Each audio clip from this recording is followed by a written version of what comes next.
todos nuevamente. Bueno, nos encontramos otra vez en una clase virtual. Me interesa mucho poder terminar el libro La Espada del Adelantado lo más rápido posible, hablando de adelantado, para poder empezar el próximo, ¿sí? Porque el tiempo nos come, el año se termina y mínimamente la idea es poder leer 3 libros, ¿sí? Más lo que tenemos del manual y algunas cosas más. Bueno, lo último que habíamos dejado en la lectura fue cuando estaban en la casa de Malena y llega el pelirrojo con sus secuaces, con esos malandrines, como decíamos el otro día, y sospecha Juan que Malena lo estaba traicionando, y en realidad lo habían podido seguir hasta ahí porque en la credencial que Malena le había llevado a Juan había una especie de chip que tenía un rastreador con el cual el Colorado y los demás pueden encontrarlo a Juan.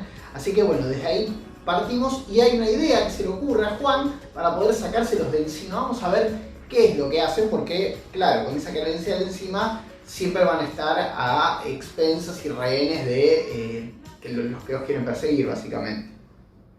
Hice lo siguiente.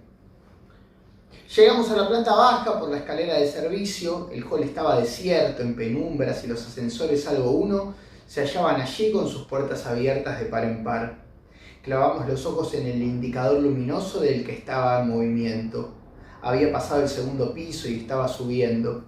Atravesó lentamente el tercero y al llegar al cuarto contuvimos nuestra respiración. La luz parpadeó durante unos segundos y creímos que seguiría de largo, pero no lo hizo. Se había detenido. Sabíamos que no se demorarían demasiado. Tenía la credencial en mi bolsillo y su rastreador ya les habría advertido que habíamos dejado el apartamento. Ignorábamos si alguno de ellos había quedado en la calle, pero no teníamos modo de averiguarlo sin abrir la puerta. Me asomé y lo que vi no me gustó. El auto azul seguía estacionado a pocos metros y un tipo grandote apoyado sobre el guardabarros nos cerraba el paso. Volví la cabeza hacia Malena para preguntarle si el edificio tenía otra salida, pero apenas lo hice supe que sería inútil. El ascensor había empezado su descenso. «Déjamelo, a mí no me conoce, espérenme en la pérgola», dijo Federico, de repente echándose la cabellera sobre su rostro, y salió disparado directamente hacia el auto, gritando: «¡Socorro, socorro! ¡Me robaron la tortuga!». El tipo, cuando lo vio aparecer, se pegó el susto de su vida. Paralizado con esa inesperada irrupción, no atinó a hacer nada. Simplemente no podía dejar de mirar a ese extraño ser cubierto de pelos que le aullaba como un enloquecido. «Por favor, ayúdeme, es muy miedosa y está resfriada». Sin perder un instante salimos corriendo y nos alejamos, lamentando no presenciar el final de la extraordinaria actuación de Federico. La pérgola de las barrancas de Belgrano estaba felizmente a oscuras. Dejé a Malena y a Lola allí y seguí corriendo por el parque, hacia juramento para poner en marcha mi plan.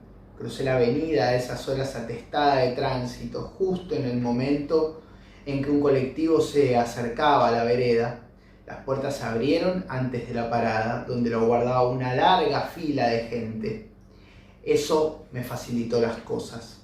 Aproveché para subirme y me acerqué al conductor. «¿Este va para el centro?», le pregunté. El tipo me miró con desgano y respondió: «No, pibe, este va al Tigre». Era exactamente lo que necesitaba escuchar. «Ah, entonces me bajo», dije, y eso hice, no sin antes deslizar la credencial de Géminis en el bolsillo de la campera que colgaba en el respaldo de su asiento. La carnada había sido colocada, solo faltaba que mordieran el anzuelo. Los 3 me esperaban en la pérgola, a donde Federico había llegado sin inconvenientes. Aparentemente el grandote no se había interesado en él. Apenas el pelirrojo y el otro que lo acompañaba salieron del edificio, se subieron al auto y partieron a toda velocidad. «No entiendo», dijo Lola, «¿dónde fueron?». «Al Tigre», respondí señalando hacia el pie de la barranca. Desde donde estábamos los vimos pasar por Virrey Fertis, rodeando el parque hasta perderse por juramento. Habían caído en su propia trampa, es decir, meten la credencial con el chip adentro de la campera y los malandras estos se van hacia un rumbo desconocido, en este caso conocido por él, que es el tigre, pero ellos no saben, obviamente, a quién están persiguiendo. Capítulo 4, anteúltimo. Las cosas habían cambiado. Con las nuevas evidencias reunidas, ya nadie podría decirme que había inventado una conspiración. Sabía que alguien había mentido con respecto a la muerte de Germán y que habían intentado asesinarme. Aún ignoraba con qué propósito, pero tenía la firme sospecha de que la respuesta estaba en la excavación, y la única manera de averiguarlo era regresar allí. Pero sabía también que no sería fácil entrar. Había sufrido en carne propia a los tipos de seguridad y tenía la certeza de que no lograría eludirlos. Lo más lógico hubiese sido acudir a la policía, pero después de escuchar al cara cansada no me costó imaginar lo que me hubiese esperado si lo hacía. Para ellos yo era un fugitivo peligroso. Antes de que pudiese explicarles lo sucedido pasarían varias horas de interrogatorios y explicaciones, y no había tiempo que perder. Ya se había esfumado una parte de la excavación y presentía que la aparición de los equipos que había visto allí esa mañana no auguraban nada bueno. Debía encontrar a alguien con suficiente autoridad sobre los guardias que estuviese dispuesto a ayudarme, y solo había una persona que reunía esos requisitos. «Tenemos que buscar un teléfono», dije. ¿A quién vas a llamar?», preguntó Malena. «A Braganza», respondí, buscando la tarjeta que me había dado el mediodía. No tuvimos que ir muy lejos. Federico, siempre imprevisible, sacó un celular de su bolsillo y me lo ofreció. Obviamente que en ese momento tener un celular era algo para pocos, ¿sí? Estamos hablando de hace casi 20 años atrás. Braganza ya se había marchado del museo, pero lo ubiqué en su casa. Su reacción inicial no fue muy alentadora. «Juancho, por Dios, ¿dónde estás? La policía te está buscando». «Ya sé, doctor, pero eso no tiene importancia ahora. Necesito que...». «¿Cómo que no tiene importancia?», me interrumpió. «Dicen que robaste una de las pipas y que mataste a una persona. Esas son acusaciones muy serias». «Nada de eso es cierto y se lo puedo explicar, pero ahora necesito su ayuda para demostrarlo. Antes tenés que entregarte. Escúchame». Eso no me gustó nada. O Braganza no era lo que yo había esperado, o lo que era más posible, estaba encarando muy mal el problema. Decidí olvidarme por un momento con quién estaba hablando y adopté una actitud más enérgica. «No, doctor, escúcheme usted». Y antes de que volviera a interrumpirme, le conté atropelladamente lo sucedido desde nuestro encuentro, incluyendo las revelaciones de Lola acerca de su cita con Germán. Fue suficiente. Por el tono de su voz comprendí que había logrado convencerlo. «Por Dios, lo que decís es terrible, pero ¿por qué? Parecería que están ocultando algo». «Exactamente, creo que el objeto metálico no era un simple caño». «Pero Germán dijo», replicó y se demoró antes de agregar, «claro que posiblemente me haya mentido». «Mire, doctor, yo no sé en qué manejos andaba Germán, pero les aseguro que no tengo nada que ver con esas historias». Braganza vaciló antes de responder.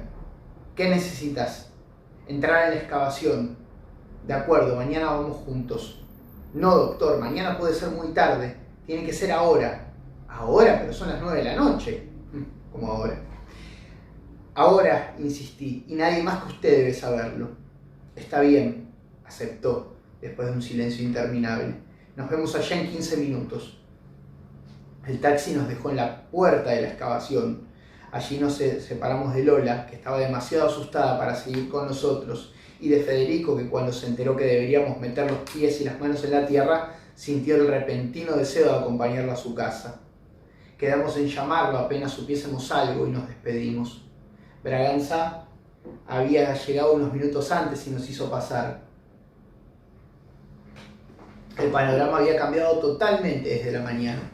Las máquinas que habían invadido el terreno no habían perdido el tiempo. Salvo el pequeño rincón ocupado por las cuadrículas, el resto era un enorme foso de varios metros de profundidad.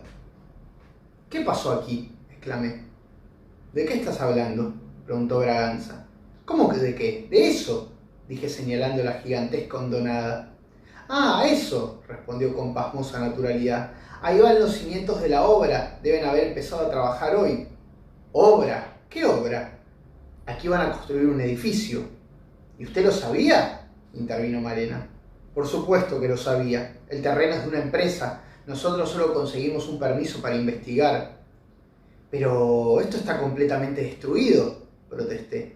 Estás equivocado, no destruyeron nada, me interrumpió. Se comprometieron a no tocar nuestro sector y, como ves, cumplieron. Las cuadrículas están intactas. Ahora decime dónde está ese dichoso objeto. Un poco sospechoso, ¿no? El tono de Braganza, así medio como pedante, soberbio. Me sentí súbitamente agobiado. Todo se había complicado y me pregunté si tenía sentido seguir adelante. Braganza me observaba con desconfianza y tenía razón.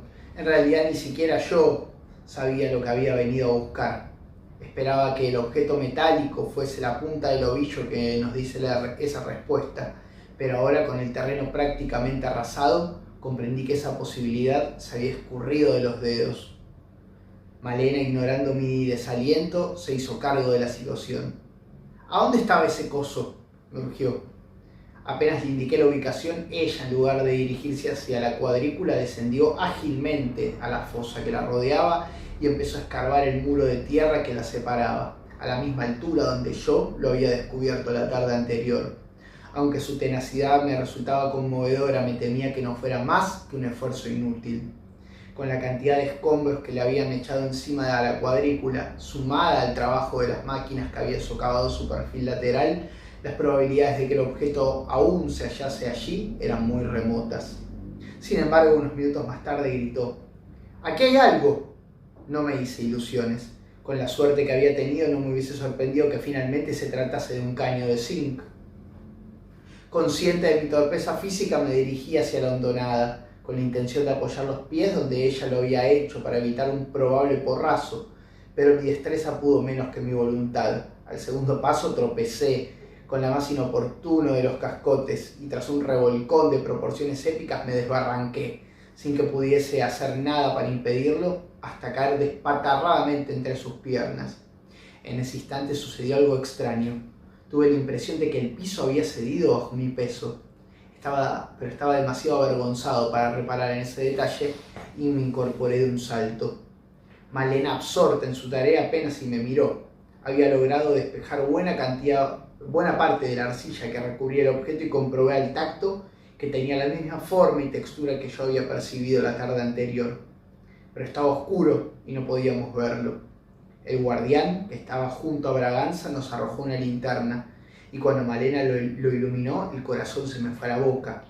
Aquello definitivamente no era un caño. «¡Es la empuñadura de un sable!», grité. La tierra estaba removida y no fue difícil retirarla. «No, es más antigua que un sable», me corrigió Malena, tan excitada como yo. «Es una espada». «¿Una espada?», exclamó Braganza, que seguía nuestros movimientos desde arriba. «¿Estás segura?». «Segurísima», insistió. «De principios del siglo XVI». «No puede ser», replicó Braganza, «y mucho menos de esa época». Pero ella tenía razón. En el último semestre habíamos cursado un seminario de armas antiguas y conocíamos muy bien ese diseño. Ese era un modelo idéntico al que ilustraba la tapa del libro que habíamos usado, y tal vez por eso el que mejor conocíamos. Solo que el nuestro tenía además una desconcertante identificación que, si bien confirmaba su origen, no lograba explicar su enigmática presencia allí, grabado en una de las caras de la hoja, y a pesar de la herrumbre que lo cubría, se distinguía la nitidez, el inconfundible escudo de armas del Vaticano. «¿El Vaticano?», dijo Braganza. «Eso es imposible». Bueno, Braganza no cree en nada, evidentemente, ¿no?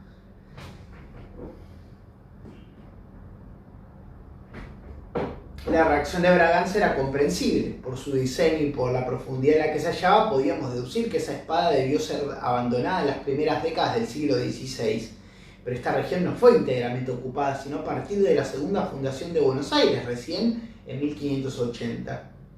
Y si bien fueron varias las expediciones españolas que habían recorrido estas costas, eso no explicaba su misteriosa procedencia.